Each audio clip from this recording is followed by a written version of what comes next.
You want a stable job, they said. Something with room to grow, they said. And so here you are, stable like a gravestone, growing mostly in your odds of becoming historical trivia.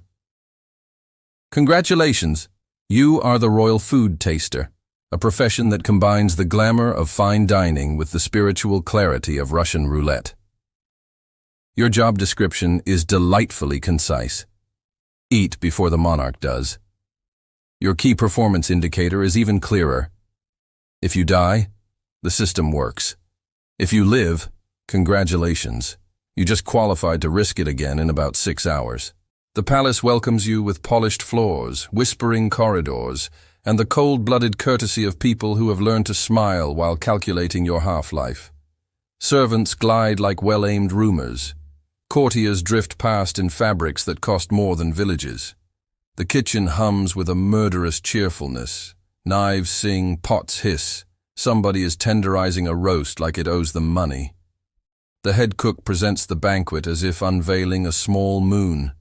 Glossed meat, lacquered fowl, jewels of sugared fruit, a lake of wine that stains the air itself. And you, the bravest appliance in the palace, wonder if today's seasoning includes permanent. You take the first spoonful of soup, pause, listen to your heart drumming its little sermon. You swirl a mouthful of wine, tilt the cup, observe the surface like a meteorologist reading a storm. You cut a pink slice of roast. Pause again. Is the metallic tang your imagination or a farewell note? Is that white dust on the plate salt or a career opportunity? The whole court leans forward by a collective millimeter, hungry for reassurance, hungrier for drama. You swallow. You remain upright. Half the room is relieved. The other half is disappointed. The kitchen staff exhale like a choir. The courtiers behave as if they had never wondered whether the king would faceplant into the pudding. You eat magnificently, and you taste nothing. Pleasure is for people who aren't part of the alarm system. For everyone else at the table, food is joy, authority, a little theater of dominance. For you, it is a diagnostic test with garnishes. The soup says, bay leaf. Your tongue replies, possible foxglove. The roast murmurs, rosemary. Your esophagus counters, why is my throat numb? You monitor 1,000 clues. Oil that rings wrong around the edge of a sauce. Wine that sparkles like it was stirred by a nervous god. Porcelain that sings the wrong note when the spoon taps its rim. By the time the dish is certified not immediately lethal, the steam has vanished, and so has the romance. It is fashionable to blame chemistry, but the real assassin is politics. Poison is simply the delivery system. Motive is served à la palace. Your enemies arrive on time and payroll, clerks with tidy resentments, ministers with ambitious allergies, a spouse who smiles too gently when the queen laughs. They come with paperwork and alibis. They are never the hooded thing in the alley. They are the person invited to dessert. They don't dislike you. They simply find your continued circulation inconvenient to their strategic timeline. You are the speed bump between ambition and the person wearing a crown.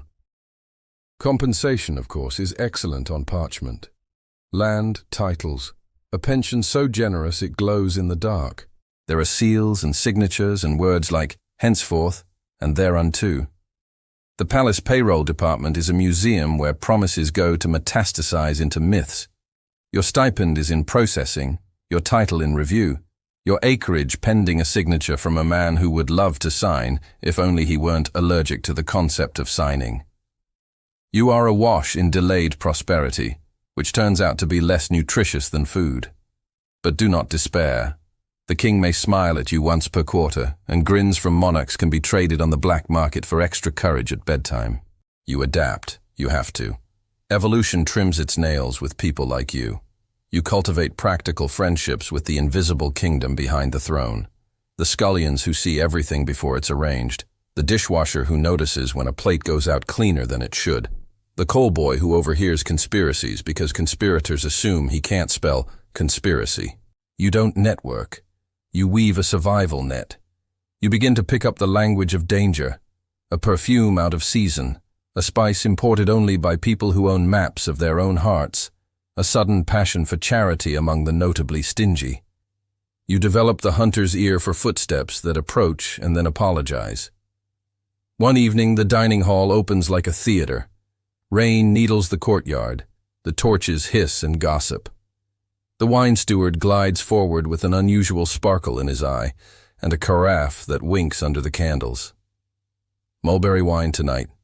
Red as sin, with good lighting. You tilt the cup. The surface wears a faint halo, the kind of ring you get when someone stirred once and regretted it. You inhale. The scent is glorious and wrong, a bouquet with a hint of cathedral bell. You sip and wait for the thunderbolt. Nothing. Your tongue reports. Tempting, suspicious, probably fine, almost certainly fatal to someone. Over by the tapestries, a shadow flinches. The kind of flinch you'd hear if you could hear fabric. The kind of flinch that says, I should not be in this room right now if I enjoy the concept of future. You set the cup down and request, in a voice as harmless as warm milk, that the Prime Minister join you for a ceremonial taste. An old superstition, you add, because superstition does wonders for compliance. He suddenly remembers that his stomach is delicate. You smile very slightly, like a man who forgives the weather. Your fingers shuffle cups as delicately as truth replacing rumor. You sip the unremarkable wine. The king tilts his goblet and declares the vintage admirable. Across the table, someone coughs the cough of a dream dying. 3 days later, the Prime Minister is temporarily reassigned to an outpost where the local cuisine is mostly wind. Nobody discusses wine. Nobody uses the word poison. The king passes you in a corridor and awards you a 2-syllable raise. Well done. It evaporates instantly, but it buys another season of air. Do people call you brave? Of course they do. That's what people call professionals when they can't afford them. In truth, you are stubbornly competent. Bravery is jumping in a river to haul out a stranger.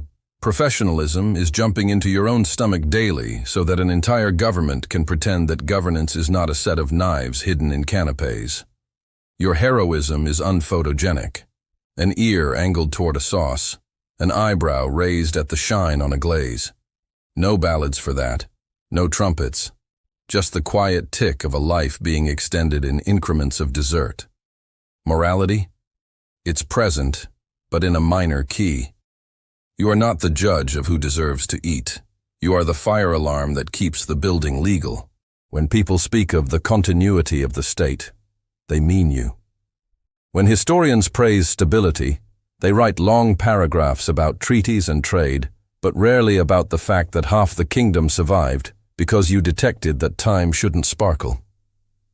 You are the comma in a sentence that would be a catastrophe as a period. Someone will ask whether it is worth it. Picture your day. You wake to the pale, searching light of a palace morning. The kind of light that wanders softly if you are still there. The corridors smell of beeswax and advice. The kitchens roar awake. You do your mouth's calisthenics. Tilt, sniff, swirl, tap. The spoon touches porcelain, and the note rings clear, an honest, confident ping without the shadow of grit. The steward nods as if he'd trained you himself. You taste, then you wait in the silence famous people use before saying something unhelpful. The world holds its breath. You release yours. Onward. The cruelty of the job is not its danger. It's the anonymity with which you save people who will never admit they needed saving. If the banquet concludes without incident, Providence gets the credit. If disaster erupts, the blame comes pre-addressed to your face. The highest compliment you will ever receive is the absence of an obituary. The archives adore victory, genius, catastrophe. They have less appetite for everything went fine because an underpaid specialist could distinguish cinnamon from a divorce. This is not a complaint. It's a policy memo to your soul. Do not expect applause from the machine you prevent from exploding. Still, you collect small trophies. The baker quietly pushes a warm heel of bread into your hand when no one is looking. The young guard who once mocked your fancy sniffing now checks the doors a second time without being asked. The laundry maid starts returning your shirts a little sooner than other people's because she has decided privately that continuity deserves a collar. These aren't perks. They're acknowledgments from the ecosystem that recognizes a keystone species when it sees one. There is an art to dying well in your line of work. Avoid it. Failing that, make it educational. If you keel over, ideally you do it theatrically enough to communicate which dish should be taken away with tongs. You imagine the eulogies. He was punctual, precise, and extremely absorbent. You would prefer to live long enough for a different legacy. He was extremely boring, and the kingdom benefited. Boredom is a powerful disinfectant. On the subject of fear, yes, it rents a room in you. But terror is inefficient, and you are nothing if not managerial. You file fear under operational awareness and pay it a small salary. You do not let it make decisions. Panic is the poisoner's friend. Composure is yours. You learn to be calm in the way of bridge cables, always tense, never panicked. This calmness is sometimes confused with indifference, but indifference is what you have for compliments. Calm is what keeps you from misinterpreting a cinnamon stick as a eulogy. One afternoon, a foreign delegation arrives with gifts. There are boxes upon boxes, each one wrapped by a person who has never met the idea of modesty. Somewhere inside is a confection shaped suspiciously like an apology.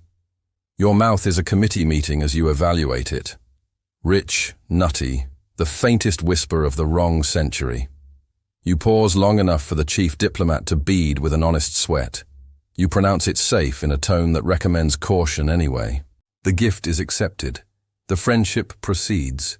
Two smaller kingdoms continue to exist because your tongue bothered to attend the meeting. At night you sometimes count the dishes that tried to be disasters and failed. You do not do this to brag. You do it to keep score with the universe. At the top of the tally is a memory you wear like armor. The moment when the king's breath caught once, only once, and you put a hand on his wrist, as if to steady him, though really to make sure the pulse still had ambition. He recovered. The moment evaporated. The court exhaled. The music continued. No one remembers that note except you, and the note remembers you back. It's enough. So, career advice for the aspiring. Be courteous. Politeness disarms the guilty and steadies the innocent. Learn every sound a spoon can make. Learn what oils look like when they're honest.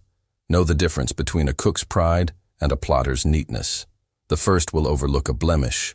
The second will buff a crime. When in doubt, be tedious. Tedium is the stealth cloak of survival. And befriend the people who wash the things that touch the food. They are the oracles of the palace. They read the past in the grease and the future in the foam.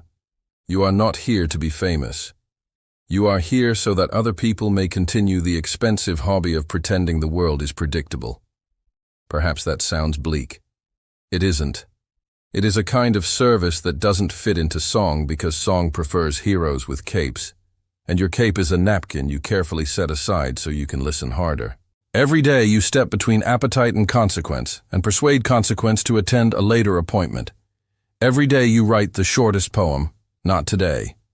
If this all sounds unattractive, excellent instincts. If it sounds exhilarating, consider therapy. But if it sounds necessary, then welcome to the guild. The table is set. The knives are polished like arguments. Ambition smells incredible. The king raises a hand. You step forward, tilt the bowl, test the air, and let the entire architecture of government wait upon a single syllable from your nervous system. You chew history into the shape of tomorrow. Will you accept the position? If no, good. Keep your pulse. Rent it out only for hobbies. If maybe, you'll need a will and a sense of humor. If yes, well then, this is the only service industry where the customer is always right because the customer is a monarch, and you must be right until the day you are, with rigorous finality, wrong. Until then, be extraordinary at being alive on cue. That is the whole craft. Now lift your spoon. Take your breath. Find the note in the porcelain that says, "For the moment, the world remains open." And after you've swallowed, and the king has smiled, and the court has resumed being a chandelier with opinions, step back into your quiet corner of the stage. No headlines will follow, no statues will grow, but the kingdom will still be here, which, in your peculiar arithmetic, is the only applause that matters.